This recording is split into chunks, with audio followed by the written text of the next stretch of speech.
চলেন আপনাদের একটা গ্রামের সৌন্দর্য দেখাই। ওই যে দেখেন একটা গাছ,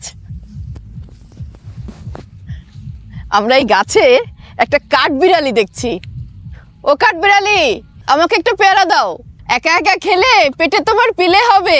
ভীষণ সুন্দর, একদম নদীর পাড়ে, এখানে 3 নদীর মোহনা, এখানে অনেক ফসলি জমি আছে, তার মাঝখানে এই পেয়ারা গাছটা কেউ হয়তো লাগিয়েছে। একদম দেশি যেই পেয়ারা গ্রামে হয় সেই পেয়ারা গাছ। পেয়ারাগুলোও দেখা যাচ্ছে খুব ছোট ছোট দেশি পেয়ারা, আমরা ছোটবেলাতে যেমন খেতাম।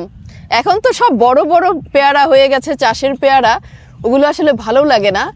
এই পেয়ারাগুলো অনেক মজা, কি তুরন্ত একদম এক ডাল থেকে আরেক ডালে চলে গেল এক লাফে। এই তোমার পেয়ারা পারতে হবে না, তুমি নামো নামো। ওর কাছে মনে হচ্ছে কি সহজ রাস্তা, ওর চেনা রাস্তা। কি নাম তোমার? ইয়াসিন। ইয়াসিন, ও বাড়ি কোথায় তোমার? সামনে। ও এখানেই, এই গাছ কি তোমাদের? জি। ও বাবা, পেয়ারা কই, পেয়ারা পারছো? তাহলে পাকে নাই? পাকছে, বাইরে নিয়ে যায়। বাইরে নিয়ে যায়, খুব ছোট ছোট পেয়ারা। তুমি গাছে বসে বসে কি করতেছো? এমনি বাতাস খাই। ও বাতাস খাইতে আসছো? এই জায়গাটা কিন্তু আসলে অনেক বাতাস, খোলা মেলা, আর ও বাতাস খাইতে চলে আসছে। পেয়ারা পাইবা না পাই বাতাস খাবো নাকি? আমরা আলগির চরে এসে এরকম দুরন্ত শিশুর শৈশব দেখলাম চক্ষু মেলিয়া।